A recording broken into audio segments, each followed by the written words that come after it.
सबको हमारी आवाज आ रही है? सब बच्चे हाथ जोड़ लें। जोड़ लिए? बहुत सुंदर। जय बोले महावीर भगवान की, अनंता अनंत सिद्ध परमेष्टि भगवानों की, आचार्य भगवान श्री वाधीव सिंह की छत्र चूड़ामणि और गद्य चिंतामणि नामक ग्रंथों की, लक्ष्य नामक ग्रंथ की, जीवनधर भगवान की, इस युग के प्रथमाचार्य श्री चारित्र चक्रवर्ती आचार्य भगवान श्री शांति सागर जी महान मुनिराज की, मुनि श्री प्रणम्य सागर जी महाराज की, सभी बच्चों को, बड़ों को, अध्यापकों को, अभिभावकों को, सभी पशु पक्षियों को, सबको जय जिने। पीछे जितनी बतख भी हैं वो भी सब डेली प्रवचन सुन रही हैं, क्लास अटेंड कर रही हैं सारी बतख। एक भी छुट्टी नहीं है इनकी। सुबह की कक्षाएं भी सुनती हैं, शाम की भी सुनती हैं। कई बतखें तो ऐसी हैं, सामने दिखा दो भैया जी थोड़ा बतखों को, है ना। बतखें ऐसी हैं, बड़ा एकाग्रचित्त होकर के सुनती हैं, ध्यान से एक एक बात। ये भी पंचेंद्रिय जीव हैं। जैसे कि कुत्ते के जीव ने मरण समय में नमोकार मंत्र सुना था और अंतिम समय में समाधि मरण करके देव पर्याय को ग्रहण किया था, ऐसे ही इन सब त्रियंच पर्याय में बतखों का भी यहाँ पर बहुत बड़ा संस्थानम वेदानम में काफ़ी पुण्य है कि प्रतिदिन खुले प्रांगण में यहाँ पर कक्षाओं को अटेंड कर रही हैं। डेली सुबह प्रातःकाल यहाँ भगवान जी का अभिषेक पूजा होता है, शांति धारा होती है, उसको भी देखती हैं, है ना। चलिए, इनका भी पुण्य है। भविष्य में इन्हें भी किसी समोसरण में जाने का अवसर प्राप्त हो, ऐसी हम सब की भावना है। भविष्य में ये सभी जीव भी, बतखों का जीव, अन्य अन्य जो भी यहाँ पे जीव हैं, इधर डिक्सी है जो नीलगाय का बच्चा है वो भी सुनता है डेली के, तो वो भी जल्दी से जल्दी भविष्य की पर्यायों में मोक्ष जाए, सबका कल्याण हो, है ना। सबको सन्मति दे भगवान, सबका कल्याण हो, ऐसी भावना हम यहाँ पर रखते हुए आज का लक्ष्य नामक स्वाध्याय जीवनधर चरित्र हम पढ़ने जा रहे हैं। 18वां अध्याय कल हमारा प्रारंभ हो चुका था। संभवतः आज तो नहीं करेंगे इसको खत्म, ठीक है ना। इसको हम जीवनधर भगवान का जो चरित्र है, लक्ष्य, यह कल इसका समापन करेंगे, और अगर आज अगर हो गया तो आज देखते हैं। 18वां अध्याय आधे से थोड़ा कम हो चुका है, जल्दी से हम इसको रिवाइज करेंगे, ठीक है। सब बच्चे बड़े ध्यान दीजिए, अब कोई भी बातचीत नहीं करेगा। जीवनधर भगवान की कथा चल रही है। जीवनधर भगवान की माँ को, क्या नाम था माँ का? दो माँ थी, लोगों को एक नहीं मिलती, इसको तो दो मिल गई, एक के साथ एक। विजया, और दूसरी माँ का क्या नाम था बताओ, क्या नाम था बताइए, कौन बताएगा? आदिनाथ भगवान की रानियों के क्या नाम थे?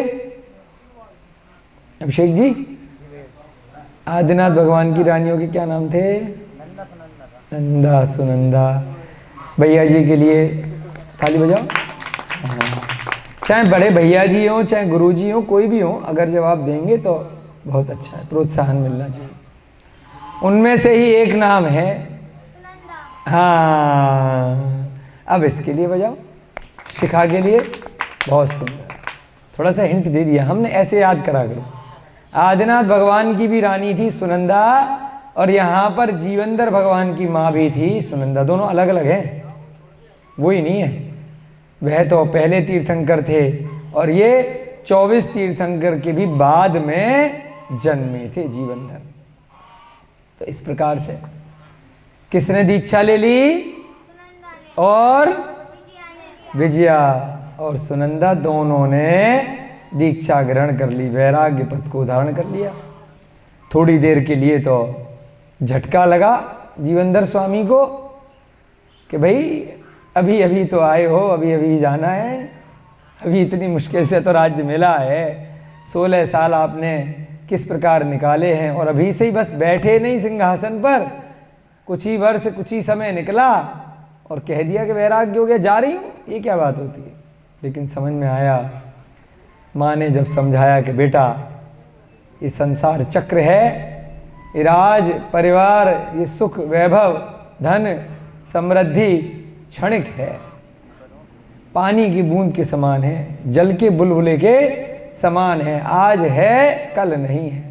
पहले भी मैंने देखा है कि जब मैं सत्येंद्र की तेरे पिता की पत्नी थी, कितना राज वैभव था, एक झटके में एक दिन में पति भी चला गया और राज्य भी छिन गया एक झटके में, और उसी दिन तेरा जन्म जंगल में जाकर के शमशान में हुआ। तो मैंने बहुत दुख देखे हैं और मुझे अब संसार का सार समझ में आ गया है। अगर अब नहीं जागी तो कब जागूंगी?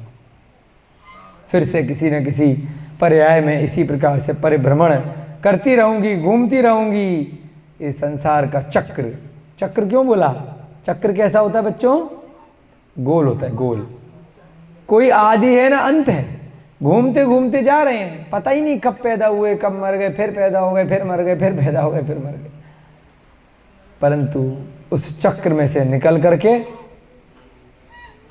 मोक्ष जा सकते हैं।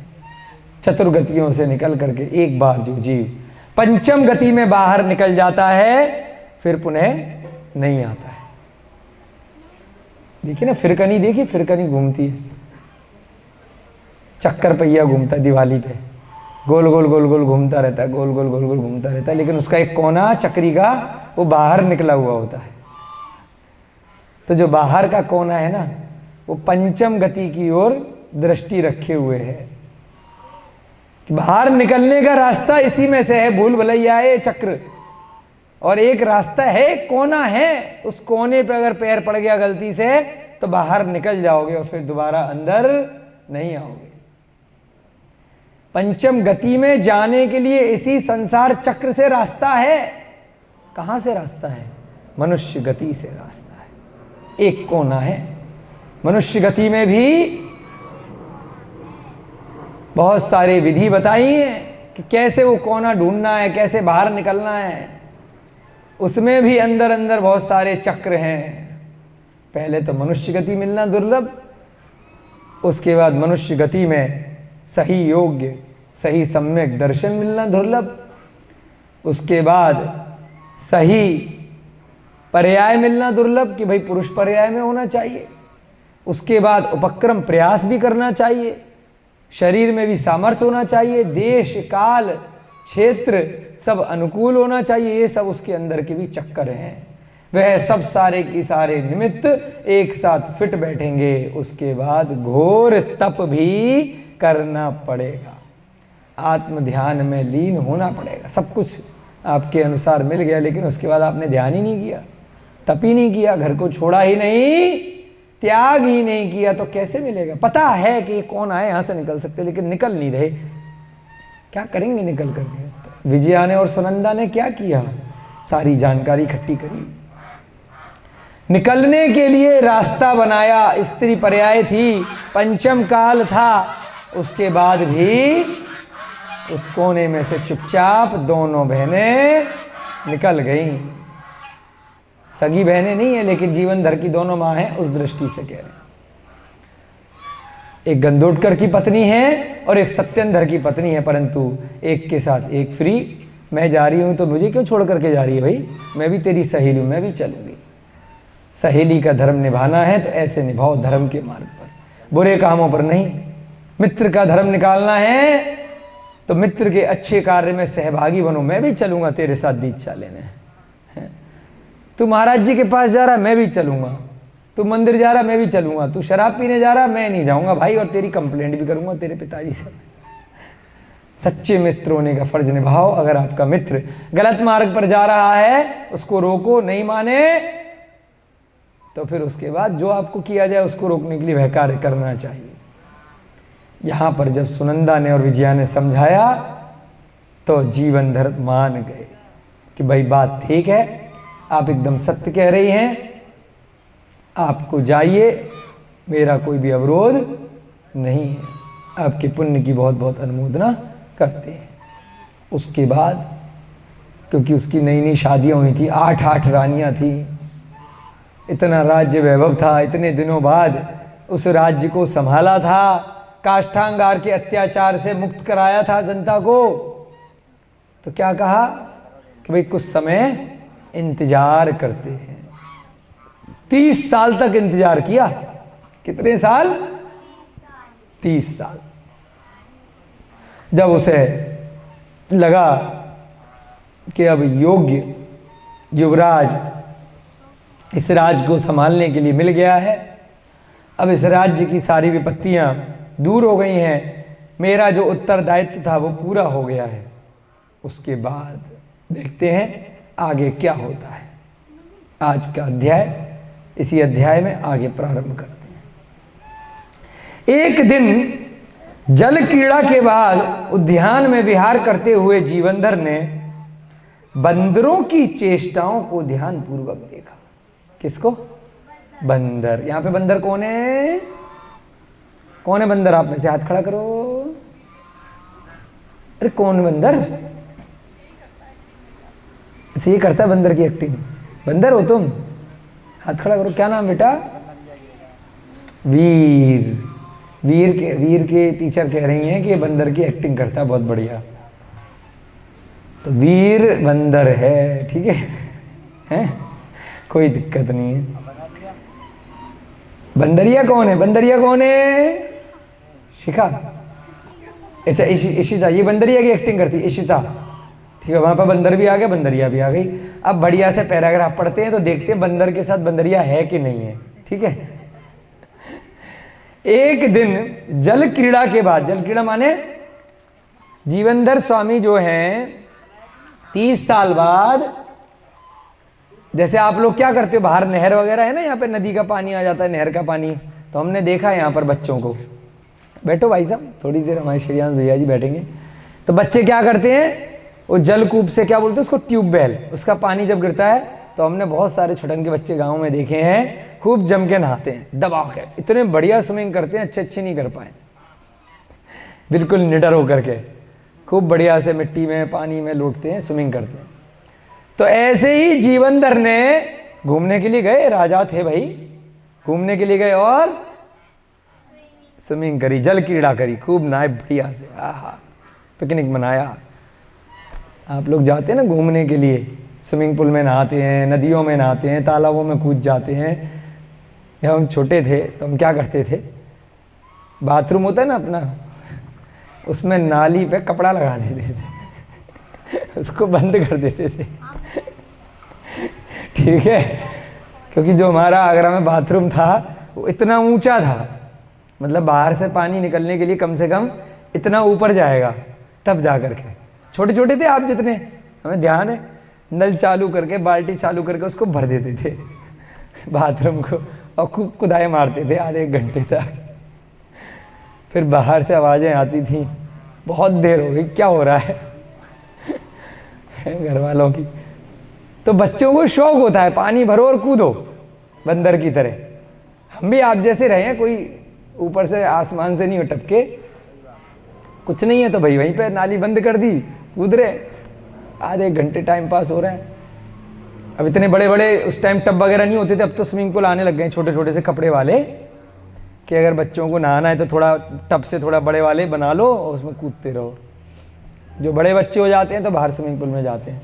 तो ऐसे ही यहाँ पर जीवनधर भगवान जो है अपने गृहस्थ जीवन में बढ़िया से नहाए, नहाने के बाद उद्यान में घूमने लगे, अपने तौलिया वौलिया लपेट करके घूम रहे हैं, दातुन कर रहे हैं, दातुन करते हैं ना नहाने के बाद जंगलों में, बढ़िया से घूम रहे। अरे बैठे बैठे क्या देखा कि वहां पर बड़े सारे पेड़ लग रहे हैं और उन पे क्या है, बंदर, वीर की तरह बंदर है ना, कूद रहे हैं बहुत सारे, ठीक है। अब खाली बैठे थे, टाइम पास कर रहे थे, बड़े दिनों बाद छुट्टियों पे आए थे, तो बंदर को देखने लग गए।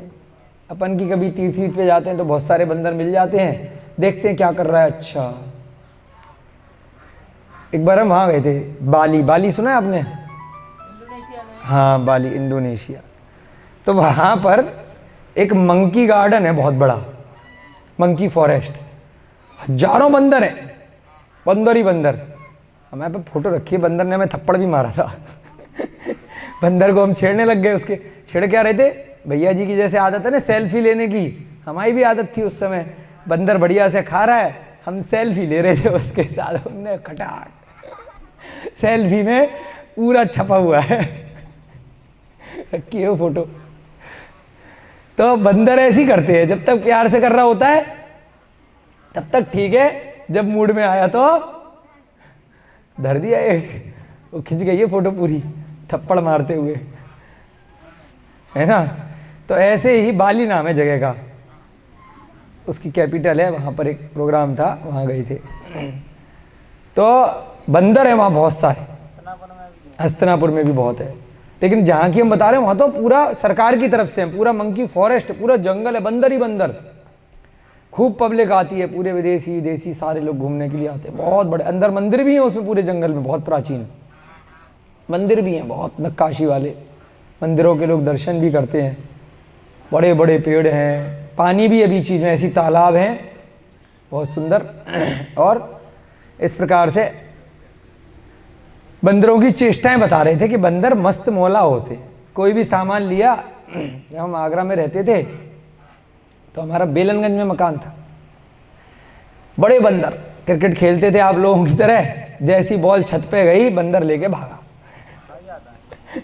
उसके बाद आप पीछे पीछे, वो आगे फिर रोटी लेके भाग रहे हो, तो जैसी रोटी उसे दूर से दिखाई देगी तो बॉल छोड़ करके भाग जाएगा। नहीं लाओगे खाने की कोई चीज़, कोई फल या रोटी, तो फिर तो तुम्हारी बॉल फिर इतने इतने टुकड़े में मिलेगी। बहुत कम समय देते हैं वो, 5-10 मिनट में अगर खाना ले आए तो ठीक है, नहीं तो फिर दिखाते हैं वो, देख लो खा रहा हूँ देखो। फिर क्या करते थे वहाँ पर, आराम से हमारे घर में आते थे, फ्रिज था उस समय घर में, फ्रिज खोला, नीचे की ड्रॉर खोली, फल निकाले और अपने बाहर आराम से, फिर फ्रिज बंद भी कर देते थे। फ्रिज निकालते बड़े, हाँ फल निकाल के ले जाते थे हमारे यहाँ। तो फिर अगर घर के बाहर गलती से भी चप्पल जूते उतार दिए तो वो उठने हैं। फिर उसके बाद इतनी जल्दी नहीं फाड़ेगा वो चप्पलों को, लेकर के जाएगा, दिखाएगा पहले छत पे से कि फाड़ रहा हूँ देख लो।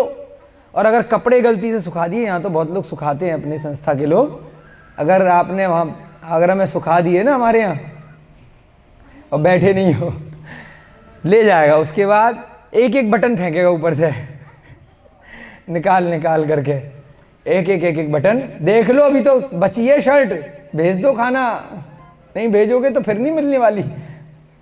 बड़े चतुर होते हैं लेकिन चंचल होते हैं, बिजली के तारों पे ऐसे झूलते हैं, बिल्कुल झूल करके, रोज बिजली कटती है, रोज ठीक कराते रहो।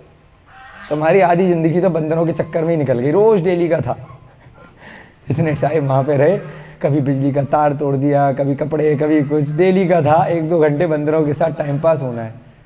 जब साइकिल चलानी सीखी तब कोई ना कोई बंदर घुड़की दे देता था, वहीं गिर जाते थे, भागते थे फिर कि भैया तू साइकिल तू चला ले, हम तो अपने घर जा रहे हैं। तो ऐसे बंदरों की चेष्टाएं होती हैं। आप लोगों के भी अपने अपने अनुभव होंगे। सोनपुरा में तो कम बंदर हैं, हमारे यहाँ बहुत थे, हमने बहुत देखे हैं। तो बंदरों की चेष्टाओं को किसने देखा? जैसे हमने देख करके आप लोगों को 5 मिनट बताया, ऐसे जीवनधर देख रहा था, टुकटुकी लगाए ऐसे करके, अरे क्या कर रहा है? बहुत दिनों बाद बंदर देखा होगा, राजमहल से बहुत दिनों बाद निकले होंगे, है ना। हमारे आगरा में उनका महल होता तो रोज देखते, ठीक है ना। छोटे बंदर ज्यादा करते हैं। हाँ, छोटे वाले भी बहुत बदमाश होते। अत्यंत निपुण एक वानर ने क्या किया, एक चालाक बंदर देखा, अरे इसकी बीवी तो ये वाली है, उसकी बीवी मिलके बंदरिया भी दिख गई उसको। एक वानर ने क्या किया, वानर माने बंदर, अच्छा कौन से भगवान का चिन्ह बंदर? बच्चों में से बताओ। अभिनंदन नाथ। जिन बच्चों ने बताया उनके लिए तालियां बजाओ। अभिनंदन नाथ भगवान का, बंदर का, वानर का चिन्ह है। ऋषभ, अजित, संभव, अभिनंदन, चौथे नंबर के भगवान का, ठीक है, चौथे नंबर के तीर्थंकर। एक बंदर ने क्या किया, बहुत चालाक था, जैसे मनुष्यों में होता है ना कि भाई अपनी बीवी को छोड़ करके दूसरे की पड़ोसी की बहुत पसंद आती है। ऐसी उसने देखा इसकी बीवी तो ये वाली है, बहुत देर से इसके साथ मटरगस्ती कर रहा है। अब अचानक से अन्य वानरी के साथ समागम कर लिया, यानी कि उसने संबंध बना लिया दूसरी बंदरिया के साथ में। दूसरे पेड़ पर गया, वहां पर चुपचाप से वहां कोई अकेली बंदरिया मिल गई और उसको अपनी गर्लफ्रेंड बना लिया, उसके साथ प्रेम व्यवहार कर लिया। किसने? बंदर ने। यानी कि मनुष्यों की जैसी चेष्टाएं होती है इन बंदरों की भी होती है। ये बता रहे हैं यहाँ पर। कितना चंचल बदमाश है, गल नहीं करना चाहिए, ब्रह्मचर्य का पालन करना चाहिए ना। अपनी स्त्री जब तक है उसके साथ रहना चाहिए, लेकिन नहीं, बदमाश था। ये किसने देखा? जीवंधर कुमार ने देखा। उन्होंने पहचान लिया, अरे इसकी बंदरिया तो वहां पर है, ये क्या कर रहा है, गलत बात हो रही है, ये तो नहीं करना चाहिए। हमने तो कभी भी अपनी रानियों के अलावा कहीं नहीं गए, उनसे भी तभी तक कुछ नहीं किया जब तक उनसे शादी नहीं कर ली। ये क्या बात होती है? इसने तो शादी भी नहीं करी, गलत बात। अत्यंत निपुण वानर ने ऐसा किया। अब इसको उसकी अपनी वानरी ने देख लिया। दूसरी बंदरिया ने रंगे हाथों, आता है ना पिक्चरों में भी दिखाते हैं, वीडियो में भी, रंगे हाथों पकड़ लिया। उसके बाद जो उसकी अपनी वानरी थी वो कुपित हो गई, गुस्सा आ गया, तेरी ये हिम्मत, अब तो डंडे पड़ेंगे, आज तेरे को खाना नहीं मिलेगा, आज तू घर जा बेटा। तो जो उसकी अपनी बीवी थी पहले से, मतलब देखिए जानवरों में भी एक ही शादी करनी चाहिए, ऐसा नहीं है कि 4 बीवियों से शादी कर ली, गलत बात होती है ना। उसकी अपनी जो बंदरिया थी, किसके जैसी? इशिता जैसी बंदरिया है ना। इसने बोला था ना बंदरिया की एक्टिंग करती हूं, तो गुस्सा हो गई, नाराज हो गई। अब डंडा लेकर के धकाधक उस बंदर ने उसे बहुत मनाने की कोशिश करी। नहीं, मैंने ऐसा कुछ भी नहीं किया, तेरे को गलत फहमी हो गई है, वो तो मेरी फ्रेंड है, वो तो मेरी सिस्टर है, ऐसी करते हैं ना। और रंगे हाथों पकड़ लिया, नहीं, मैं तो उससे राखी बंधवाता हूं। अरे नहीं भाई, वो तो ऐसी गया था उसके पास में, गलत फहमी है तेरी। बहुत समझा रहा है, बहुत प्यार से समझा रहा है। जीवनधर स्वामी देख रहे हैं क्या ड्रामा हो रहा है, नीचे बैठ करके क्या चक्करबाजी चल रही है, हैं? पूरा देख रहे हैं टकटकी से, क्या नौटंकी हो रही है बंदरों में, है? ये तो बंदरों में तो हमारे मनुष्यों से भी ज्यादा रट्टा है। उस बंदर ने उसे बहुत मनाया, पर फिर भी वह संतुष्ट नहीं हुई, क्योंकि उसने रंगे हाथों पकड़ लिया था, इसलिए वो मान ही नहीं। झूठ बोलते हो, मेरे को मूर्ख समझ रखा है? मेरे सर पे सींग है, बेवकूफ हूं मैं? तुमने उसके साथ गलत काम किया, मेरे साथ संतुष्ट नहीं थे क्या? जाओ उसी के साथ जाके मरो, सड़ो, आज से तुम मैं घर से बाहर निकालती हूँ। ये धक्का मार करके उसको पिटाई करके। अब बंदर के समझ में नहीं आया, बंदर तो तेज है, बदमाश है। बंदर ने अभिनय करते हुए बोला। अब उसके बाद उसकी बीवी मान नहीं रही है, तो क्या करते हैं पुरुष लोग? अक्सर करते हैं, आप लोगों के लिए बता रहे हैं क्या करते हैं, राधे भैया जी तो करते होंगे।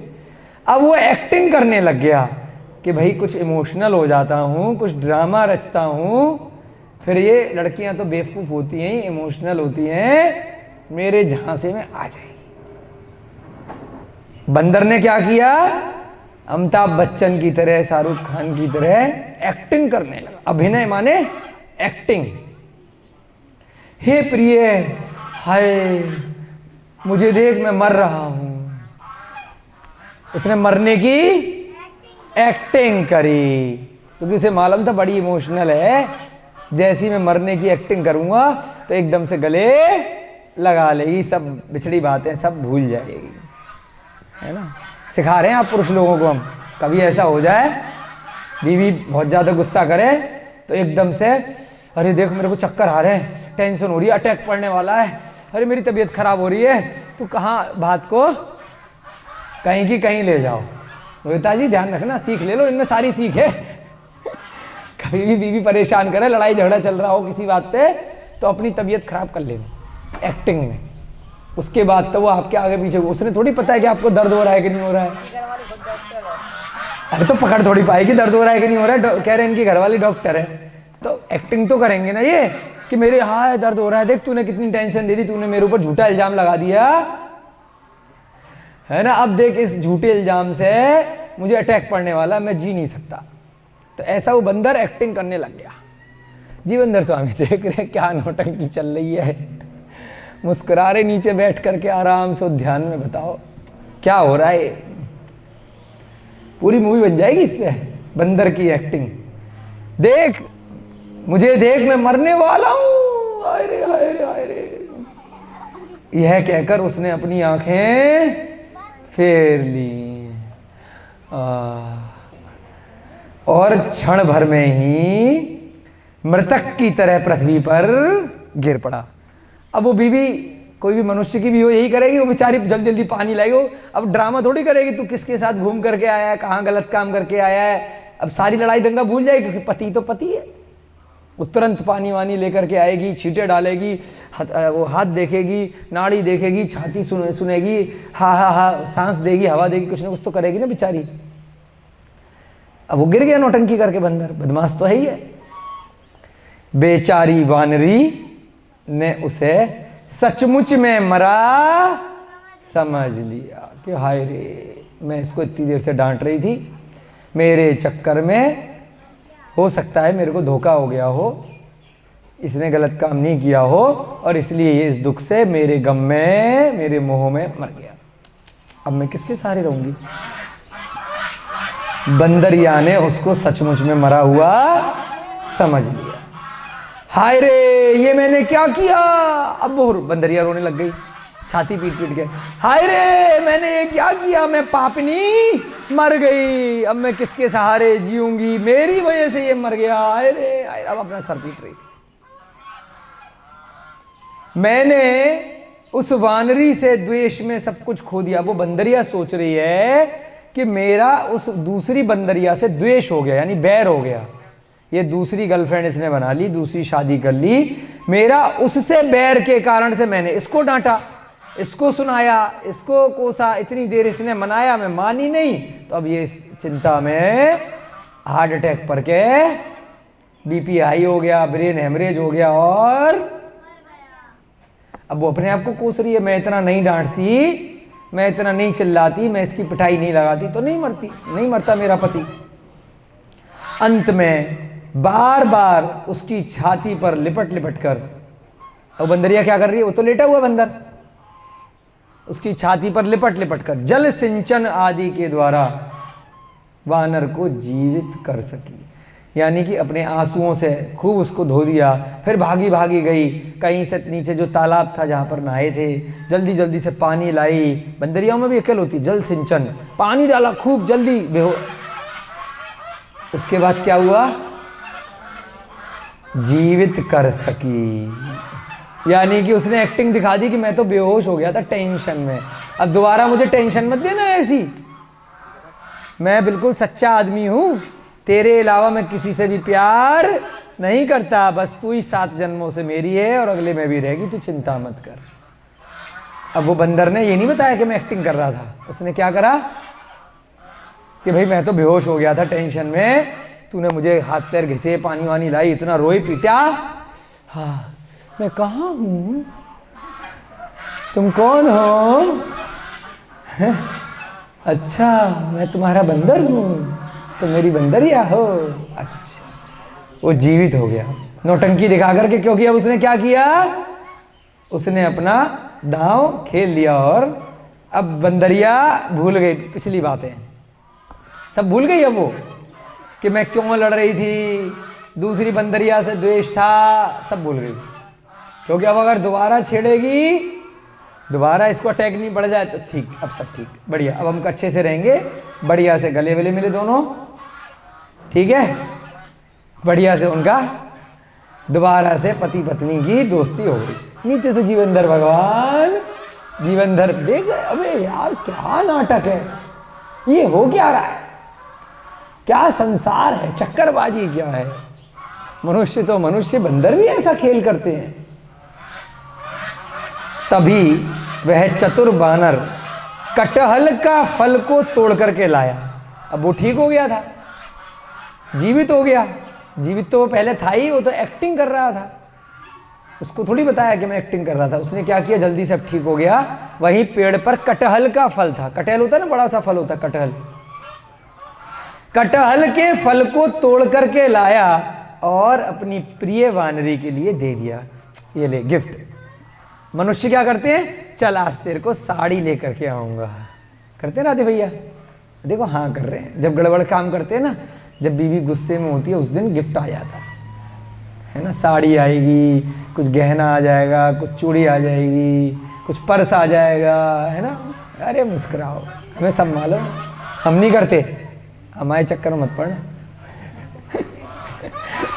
है ना। तो उसने क्या किया, अब उसके पास ये सब साधन तो थे नहीं बंदर के पास कि पर्स वर्स लेकर के आए कहीं से, साड़ी वाड़ी लेकर के आए अपनी बीवी के लिए। उसने क्या किया, देख मैं कितनी ऊपर से तेरे लिए कटहल का मीठा फल लाया हूं, चल खाएंगे। इतने में जैसे उसने फल ला करके दिया, तभी वनपाल आ गया। यानी कि उस जंगल का जो रक्षक था, जो फलों की रक्षा करता था, किसी की ड्यूटी लगा के रखी होगी कि भाई फल वल को बेचना है तो मैं सुरक्षा करनी है। बंदर बड़े बदमाश हैं, बहुत उद्दंडी है। बंदर ने आया और डंडा लेकर के उस युगल को भगा दिया। भागो यहां से, चलो चलो। पत्थर दिखाया, जैसी दिखाए, ईंट दिखाई, पत्थर दिखाया, डंडा दिखाया, तो बंदर दोनों और फल को छीन लिया। अब जब दोनों अपनी जान बचाकर भागे तो इतना बड़ा फल था कटहल का, वहीं गिरा दिया। तो फल को वनपाल ने, जो वहां का उद्यान का रक्षक था, जो गार्ड था, जो माली था, उसने, अरे मैं तो फल को बेचूंगा, अपने घर लेकर के जाऊंगा, सब्जी बनाऊं, फल बनाऊं, कुछ भी करूं। वनपाल ने फल ले ली। अब देखिए कितनी बढ़िया स्टोरी चल रही थी। जीवंदर सारा तमाशा देख रहा है, कुछ नहीं कहा उसने, ना बंदरों को भगाया, ना बंदरों को फल दिया, ना वनपाल को टोका। देख रहा है कि क्या हो रहा है, सोच रहा है, गहन चिंतन कर रहा है। 30 साल उसकी माताओं को गए हो चुके हैं। सोच रहा है कि ये हुआ क्या। कुछ ही देर पहले तो उस बंदर ने ऐसा काम किया, उसके बाद उसने नाटक किया, उसके बाद बीबी फिर रोई, फिर बीबी मान गई, उसके बाद फल आया, उसके बाद फल भी चला गया। क्या सीखा आपने कि सुख जो आता है, क्या सीखा बच्चों? एक सुख आया, उसकी प्राप्ति हो गई, अच्छा लगा। फिर दूसरा दुख आया, फिर कष्ट में भोगा। फिर एक सुख आया, फिर अच्छा लगा, फिर दुख आ गया। 5 मिनट की 10 मिनट की कथा में 3 बार सुख आ गया और 3 बार दुख आ गया। कितनी जल्दी जल्दी सीखा आपने। तो क्या समझ में आया आपको, हमको, कि जो संसारिक सुख हैं, चाहे बंदर के हों चाहे आदमी के हों, क्षणिक होते हैं, थोड़ी देर के लिए आते हैं और फिर छिन जाते हैं। आ रहा भैया जी समझ में, बड़े लोगों को आ रहा, आप लोगों को क्या संदेश था इसमें? वास्तविक कथन है, वास्तविक घटना है, परंतु जीवंदर क्यों देख रहा है, क्या बात है? यह देखकर, पहले फोटो देख लीजिए आप। फोटो देखो, यहां पर एक नीचे आदमी बैठा है, वो कुछ खा रहा है। पीछे एक आदमी खड़ा है बढ़िया से, और उधर छोटा सा एक बंदर है। बंदर लगा दिया, एक आदमी जो खा रहा है वो कौन है? वनपाल है। बंदर से फल छीन लिया और खुद बैठ करके खाने लग गया। जीवंदर सारा तमाशा देख रहा है। पेड़ है, बंदर है, आदमी फल खा रहा है और एक आदमी पीछे देख रहा है। समझ में आ गई फोटो? तो फोटो के माध्यम से भी संदेश दिया है कि एक व्यक्ति सारा तमाशा देख रहा है, बंदर से छीन करके फल वनपाल ने खा लिया। यह देखकर जीवनधर ने विचार किया। अब वो पूरी घटनाक्रम को समझ गए, विद्वान है, कुछ ना कुछ ये जीव, ये घटनाक्रम कुछ ना कुछ संदेश दे रहा है। क्या संदेश दे रहा है? विचार किया। अब सोचा, आप लोग विचार करते हैं ना, विचार माने कुछ सोचना, घूमता रहता है दिमाग, काम कुछ कर रहे हैं, बैठे यहाँ पर हैं, विचार कहीं और चल रहे होंगे। है संकल्प भैया जी, उनके विचार वहाँ चल रहे हैं, कहीं वहाँ चल रहे हैं। अभिषेक भैया जी के नीचे चल रहे हैं, उस बच्चे के वहाँ पे कॉपी में चल रहे हैं, बैठे यहाँ हैं, विचार 50 जगह चलते चलते। बहुत कम बच्चे हैं जो एकाग्र चित्त होते हैं, तो वह एक स्थान पर स्थिर रहता है उनका, तो वो उनको स्मरण में चीजें जल्दी याद रहती हैं। जो कंसंट्रेशन करते हैं, जो एकाग्र चित्त होते हैं, जो एक समय में 10 विचार रखते हैं, तो 10 में बहुत ढील डाल होती है, कोई भी चीज पक्की नहीं हो पाती। इसलिए जिस स्थान पर हैं, मन से भी वहीं पर रहेंगे। काय से तो है ही है, काय माने शरीर, मन से भी वहां पर प्रेजेंट रहेंगे तो वो चीज पूरी अच्छे से समझ में आएगी। तो यहां पर क्या है, विचार किया। बंदर था, वो और भी बहुत लोगों ने बंदर देखा होगा और उन्होंने ध्यान ही नहीं दिया। उन्होंने बंदर की पूरी चेष्टाओं पर ध्यान दिया, अब विचार किया कि जीवों का वैभव प्रताप ही बलवान के अधीन नहीं है, अपितु उसका जीवन भी बलवान के अधीन है। क्या मतलब हुआ? जीवों का वैभव, जीव माने कोई भी जीव, चाहे बंदर का जीव है या मनुष्य का जीव है, उसका वैभव, वैभव का मतलब, वैभव का मतलब बताओ। हाँ, भैया जी ने बोला संपत्ति, धन, वैल्यूएशन, संपत्ति, धन, मकान, दुकान, पद, वैभव। बड़ा वैभवशाली है, बड़ा इज्जत वाला है, बड़ा धनवान है, तो उसको क्या बोलते हैं? वैभव। यानी कि जीवों का वैभव, जो रुपया पैसा है, धन संपत्ति है। प्रताप, प्रताप माने उसका यश, उसका नाम। अब मान लीजिए कोई नेता है, उसका प्रताप बहुत ज्यादा है, कोई राजा है, उसका बल, शक्ति, प्रताप, नाम बहुत है। हो सकता है व्यापारी के पास उससे ज्यादा पैसा हो सकता है, किसी मंत्री से ज्यादा नहीं हो सकता, क्या हो सकता है? हाँ, प्रताप, उसका कितना प्रताप है, यश कितना है, बलवान कितना है। जीवों का वैभव और प्रताप ही बलवान के अधीन नहीं है। यानी कि आपसे, आपके पास मान लीजिए 100 रुपया है, 200 वाला आपसे ज्यादा बड़ा हो गया, वो आपका छीन करके ले जाएगा। सड़क पे कोई रिक्शे वाला जा रहा है, गाड़ी वाला उसको 4 बातें सुना करके चला जाएगा। गाड़ी वाला जा रहा है, पुलिस वाला आकर के गाड़ी वाले को 4 बातें आकर के सुना जाएगा। पुलिस वाले का कमिश्नर आ जाएगा, उस पुलिस वाले को सुना जाएगा। कोई नेता आ जाएगा, उस कमिश्नर को भी सुना जाएगा। जिसका जितना बड़ा पद, वो नीचे वाले को दबा देता है। कोई शक्ति के माध्यम से, कोई पैसे के माध्यम से, कोई प्रताप के माध्यम से। समझ रहे बात को? यानी कि यह सारी चीजें क्षणिक हैं। बंदर के पास जब तक वह बलवान व्यक्ति वनपाल नहीं आया था, तो फल किसका था? बंदर का था। जैसे ही मनुष्य ज्यादा बलवान डंडा लेकर के आ गया, फल को छीन लिया। छीना कि नहीं छीना? चल हट। चोर को पुलिस वाले पकड़ते हैं। जब चोर को पकड़ लेते हैं, जो चोर चोरी करके लेकर के आता है, चल इधर दे पहले, क्या लेकर के आया है, उसके बाद तू थाने में और तेरा माल हम खाएंगे। क्यों राधे भैया जी? लगा था ना ध्यान है कोरोना में? पुलिस वाले इनको पकड़ करके ले गए थे, ये घूम रहे थे रात को 8 बजे। बहुत मारा राधे भैया को, 10 दिन तक फिर पड़े रहे। जो भी रुपए पैसे थे छीन लिए बेचारे इनके, सब्जी वब्जी सब छीन ली। इतना मारा, ये कह रहे अभी तो 7:30 बजे, 8 बजे का नियम है। खूब मारा कि 10 दिन तक बेड से उठ नहीं पाए। क्यों मारा? इस सूत्र के कारण। उनकी गलती नहीं है, उनके पास आपसे ज्यादा पावर है। आप बेचारे नेकर बनियान में साधारण गलियों में घूम रहे थे, उनने कहा कोई ऐसी घूम रहा है, ले पहले ही पकड़, पहले तो मारा, फिर उसके बाद मोबाइल छीना, फिर उसके बाद थाने में ले गए, फिर थाने में मारा। बहुत मारा इनको, इस सूत्र के कारण मारा। इनकी गलती नहीं है, समय की गलती है और गलत आदमी से। फिर ये बताते हैं, इनकी मैडम का फोन आया कि राधे भैया पुलिस वाले की वीडियो बनाने लग गए।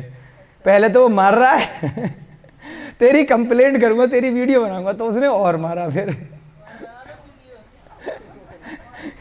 तो इसलिए है ना, आप आदमी देख करके उसकी कंप्लेंट करो। किससे करोगे कंप्लेंट? है ना, जो खुद कंप्लेंट सुनने वाला है उसी की कंप्लेंट उसी से करोगे तो और मारेगा। कि आजकल चलता है ना, तुम मुझे मार रहे हो मैं तुम्हारी वीडियो बनाऊंगा। उनने मोबाइल भी पकड़ लिया, मोबाइल भी रख लिया और खूब मारा, तेरी वीडियो तो हम देखते हैं। तो बता कहाँ कंप्लीट करेगा। तो सामने बैठे इसलिए याद आ गई। तो ये घटना बिल्कुल सत्य घटना है। यहाँ पर इन्होंने कहा कि जब तक है वो वैभव, जब तक है, जब तक कोई आपसे ज्यादा वाला आपके सामने नहीं आया, ज्यादा पावरफुल नहीं आया है। जैसे ही ज्यादा पावरफुल आया तुम्हारे सब देख लेंगे बेटा। उसके बाद कहा अपितु उसका जीवन भी बलवान के अधीन है। केवल रुपया पैसा ही दूसरा छीन के नहीं ले जाएगा, जीवन पर भी संकट है यदि आपसे ज्यादा कोई बलवान सामने आ जाएगा। रावण कब तक बलवान था? जब तक राम और लक्ष्मण से पंगा नहीं हुआ था, तब तक तो वो विद्याधरों का राजा था, है ना। उससे ज्यादा बलवान कोई भी नहीं था। पृथ्वीनारायण था, चक्रवर्ती था, चक्र था उसके पास, 3 खंडों का राजा था। जब राम और लक्ष्मण का युद्ध हुआ, उससे भी ज्यादा बलवान जब सामने आ गया, तब रावण भी मारा गया। जरासंध तब तक बलवान था जब तक श्री कृष्ण से युद्ध नहीं हुआ। जब श्री कृष्ण से आमना सामना हुआ, जरासंध मारा गया। यानी कि जीवन भी बलवान के अधीन है, पूरा की पूरा जीवन भी। जो आचरण मैंने किया है वह भी इसी तरह कष्टदायी है। जिसकी उंगलियों से फल गिर गया है, ऐसा वानर काष्ठांगार के समान है। अब वो बंदर को किससे कंपैरिजन कर रहा है? ध्यान दीजिएगा, बड़ा इंपॉर्टेंट चैप्टर आ रहा है, बिल्कुल अंत हो रहा है इस कथा का। आज पूरे लक्ष्य नामक कथा का आज ये अंतिम पैराग्राफ चल रहा है। बहुत ध्यान से सुनिएगा। अगर ये अंतिम पैराग्राफ अच्छी तरह से सुन लिया, समझ लिया, तो पूरा पूरा ग्रंथ अच्छे से उसका सार समझ में आएगा। यहां पर इधर उधर ध्यान दिया तो सब मामला गड़बड़ हो जाएगा। कंपैरिजन कर रहा है किससे? ये जो बंदर है ये किसके समान है? काष्ठांगार के समान। जो धोखाधड़ी से उसने गलत काम किया था, काष्ठांगार ने मेरे पिता को मारा था, उसके बाद धोखे से इतने साल राज्य किया, मैंने वापस आकर के राज्य वापस ले लिया। वास्तव में वो फल किसका था? वो फल था तो उसी वनपाल का जो उसका रक्षक था। ठीक है, पशु पक्षी अपना अपना हिस्सा ले लेते हैं, परंतु ये बंदर किसके समान है? काष्ठांगार के समान है। क्षणिक सुख इसको मिला, बीच में धोखा दिया तो धोखे से इसको सुख मिला। इसकी बंदरिया भी खुश हो गई, अच्छे से खुदाई मार रहा था पेड़ पौधों पर, दूसरी बंदरिया भी मिल गई, ये पहली भी पक्की हो गई, फल भी मिल गया। परंतु काष्ठांगार भी अंत में मारा गया, ये बंदर को भी अंत में भगा दिया गया। और इसके हाथ में जो संपत्ति आई थी, जो कटहल का फल आया था, वो भी छिन गया। क्षणिक था। काष्ठांगार का सुख भी 16 वर्ष के लिए क्षणिक था, वो भी समाप्त हो गया, वो भी मर गया। जिसकी उंगलियों से यह फल गिर गया है। अब पहले हाथ में था, जैसे ही वनपाल ने डंडा दिखाया तो फल गिरा दिया और भाग गए दोनों बंदर बंदरिया। अपनी जान बची तो लाखों पाए, अपनी जान बचा करके भागेंगे ना पहले तो। जो आचरण मैंने किया है वह भी इसी तरह कष्टदायी है। ये कौन कह रहा है?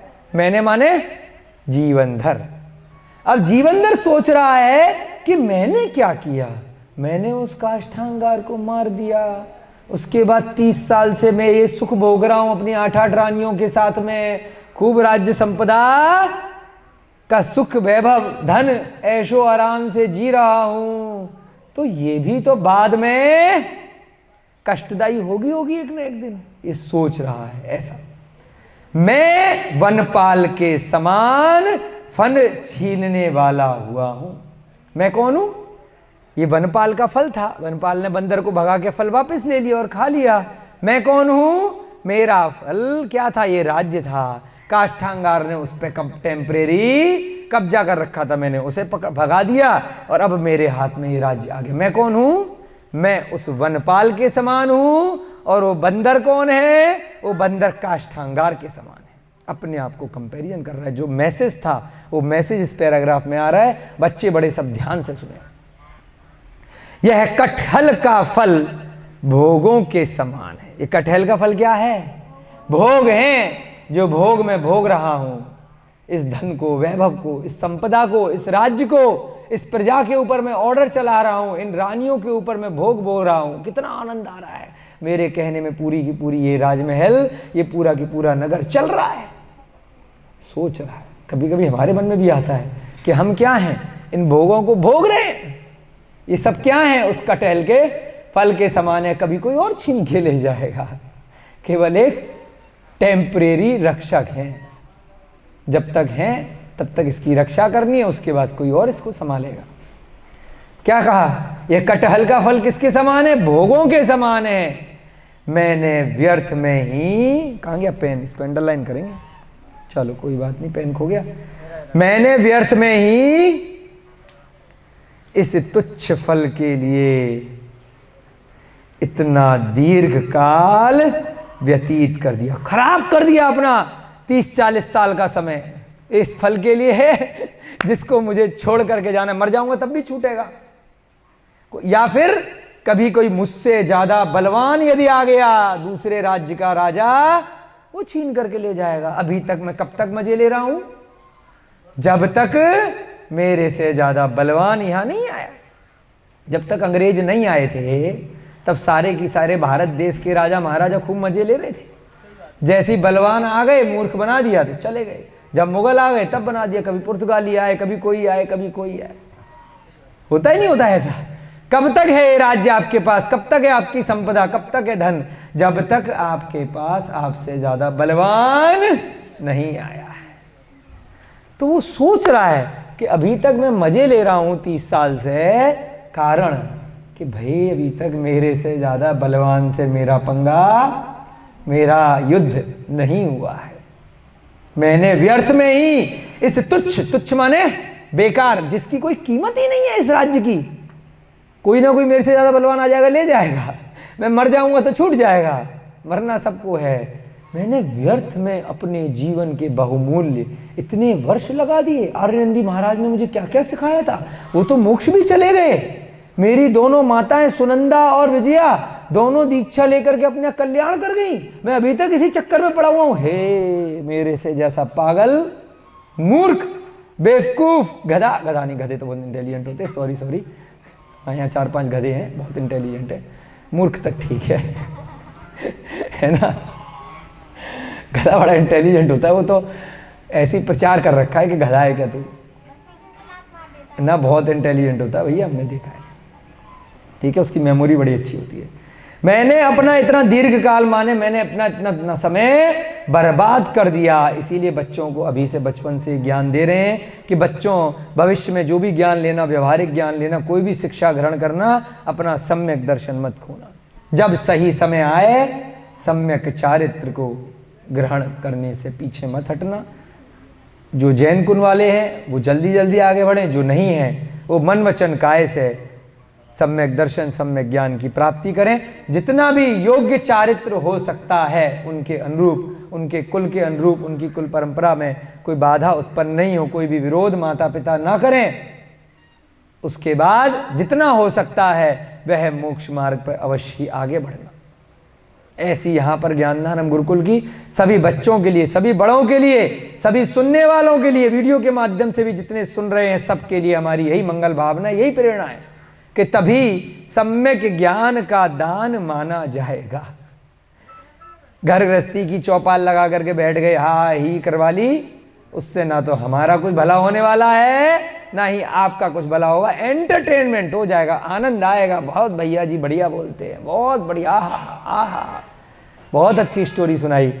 आपको एंटरटेनमेंट करना हमारा उद्देश्य नहीं है। एंटरटेनमेंट के बहाने से, इन कहानियों के माध्यम से जो धर्म के गूढ़ रहस्य हैं, जो संसार चक्र की जो छुपी हुई बातें हैं, जो अन्यत्र कहीं नहीं बताई जाएंगी, वह बताना, वह समझाना, आपकी आत्मा तक वह शब्द छू जाएं, ऐसा यहां पर उद्देश्य है।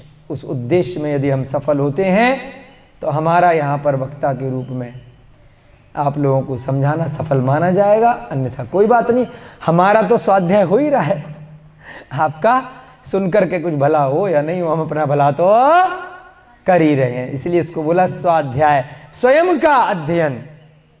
अध्ययन ऐसा करो, पहले स्वयं का हो, उसके बाद उससे परोपकार भी हो, दूसरों का भी उससे कुछ न कुछ फायदा हो। जो भोग अंत में मनुष्य को ही छोड़ देता है, उस राजभोग से अविवेकी मनुष्य अपने को ठगता रहता है। क्या कहा? या तो आप छोड़ दो उस भोग को, नहीं तो भोग आपको छोड़ देगा।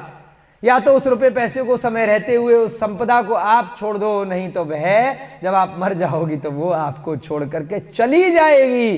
वह बांध करके आपकी गठरी के साथ में, आपकी चिता के साथ, कोई आपका बच्चा नहीं जलाएगा। आप मूर्ख हो अगर ऐसा सोचते हो कि मेरा सारा रुपया पैसा, सोना चांदी, मकान दुकान सब मेरी चिता के साथ बांध देंगे और जिस भव में, जिस युग में मैं जाऊंगा, जिस पर्याय में, वहां पर मुझे रेडीमेड मिल जाएगा। नहीं मिलने वाला। शरीर भी यहीं रह जाएगा बेटा, कपड़े भी यहीं रह जाएंगे। तो वो जो सोना चांदी जलाए हैं ना तुम्हारे साथ, अगर जला भी दिए किसी मूर्ख ने तो नहीं जाएंगे।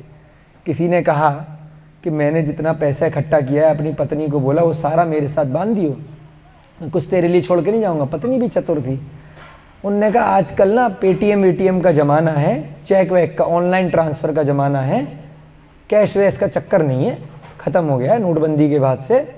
तो चेक बना करके डाल दिया चिता के साथ कि कैश करा लेना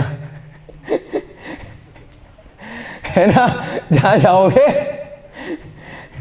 तो वहाँ पर कैश करा लेना अपने आप। चेक दे दिया मैंने तुमको, रजिस्ट्री कर दी, तुम्हारे नाम पे चेक बना के तुम्हारी चिता के साथ जला दिया जब तुम मर गए।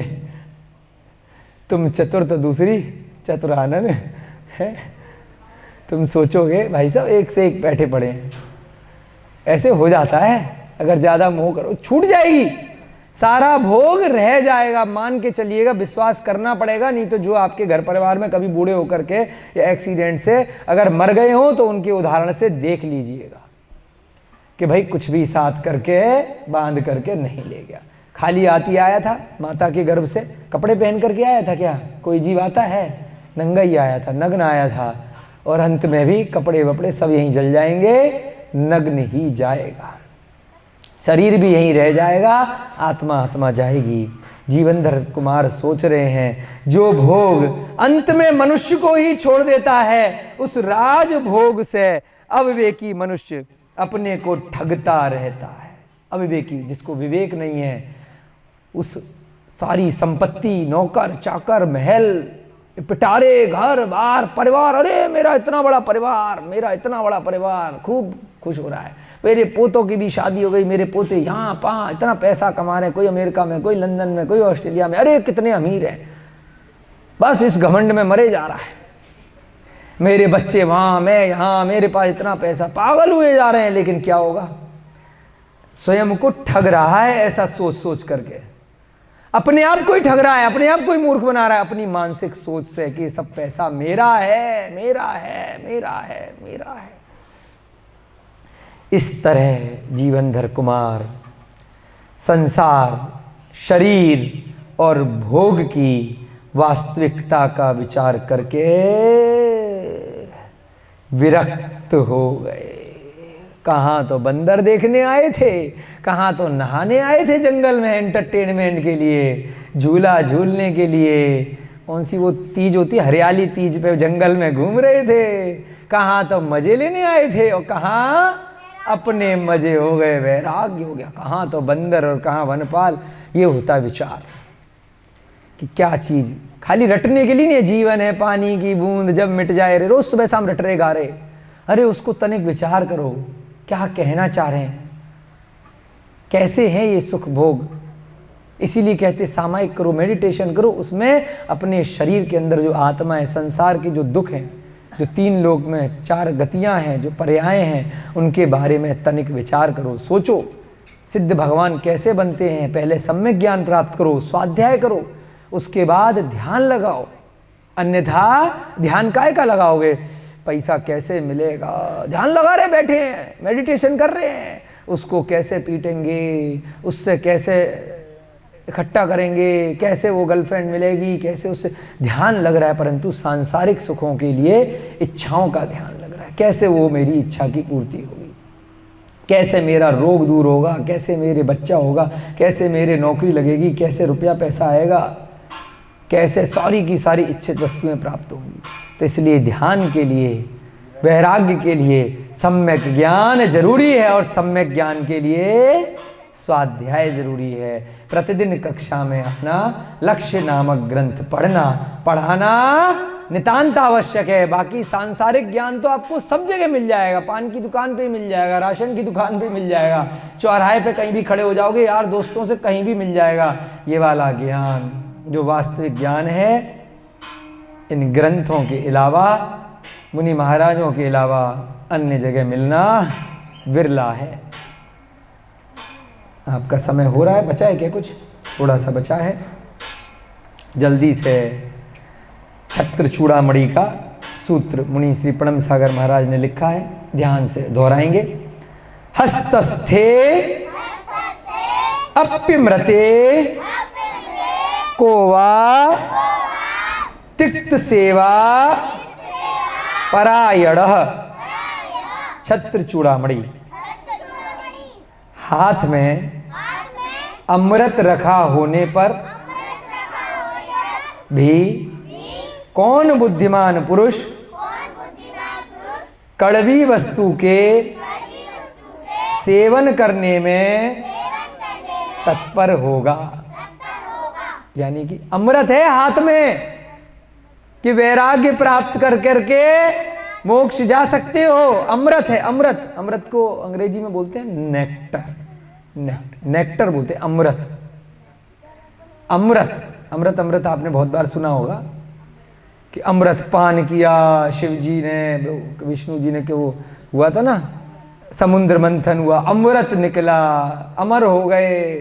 अमर का तात्पर्य क्या है कि दोबारा संसार में नहीं आना। अमृत क्या है वास्तव में? वो अमृत नहीं है कि वो निकला, कोई घड़ा निकला और पी लिया। उसका भाव ही नहीं समझ पा रहे आज तक लोग, फोटो में बनाए डाल रहे हैं, कहानियां बना दी हैं। अमृत का मतलब ये नहीं है कि दोबारा परमानेंट उसी पर्याय में रहोगे। अगर परमानेंट तुम्हें ऐसी पर्याय में रख दिया जाए, बेटा इतनी उम्र से तुम्हारी उम्र नहीं बढ़े, बोर नहीं हो जाओगे? हमेशा अगर उसी दृष्टि में रहोगे, हमेशा हमेशा के लिए, अपने आप से ही थक जाओगे। अश्वत्थामा अमर हो गए, वो सब कहानियां हैं, कपोल कल्पनाएं हैं। भटक रहे हैं अमर होकर के, हनुमान जी अमर हो गए, भटक रहे हैं। काहे को भटकेंगे भाई? अमर का तात्पर्य मोक्ष हो गए, भगवान बन गए। अब दोबारा इस संसार चक्र में भटकने के लिए, परेशान होने के लिए क्यों आएंगे? हाँ, अमर का तात्पर्य है कि दोबारा मरण नहीं हो, अमर। अब इनका जन्म जरा मरा समाप्त हो गया, न जन्म लेंगे, न बुढ़ापा आएगा, न मरण होगा। उन्हें बोलते हैं अमर। वो कौन है? सिद्ध भगवान। सिद्ध भगवान का पर्यायवाची है अमर।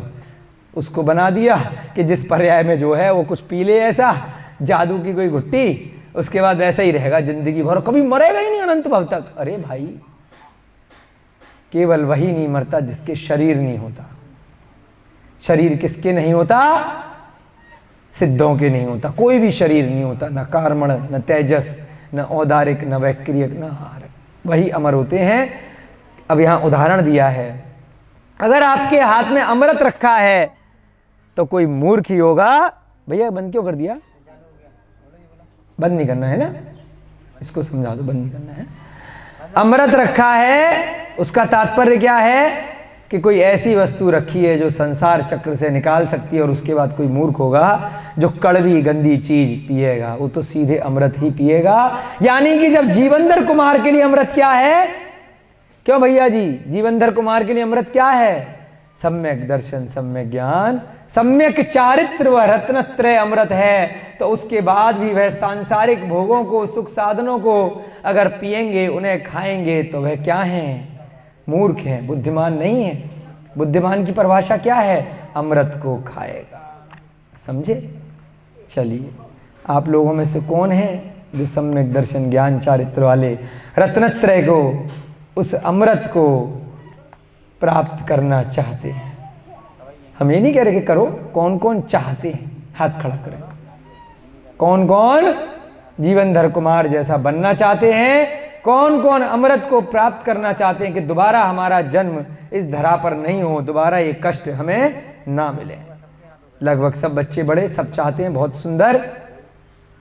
अब ये प्रेरणा जीवन भर, जीवनधर कुमार की प्रेरणा आप लोगों का जितना वर्तमान में जीवन है उसमें जागृत रहनी चाहिए।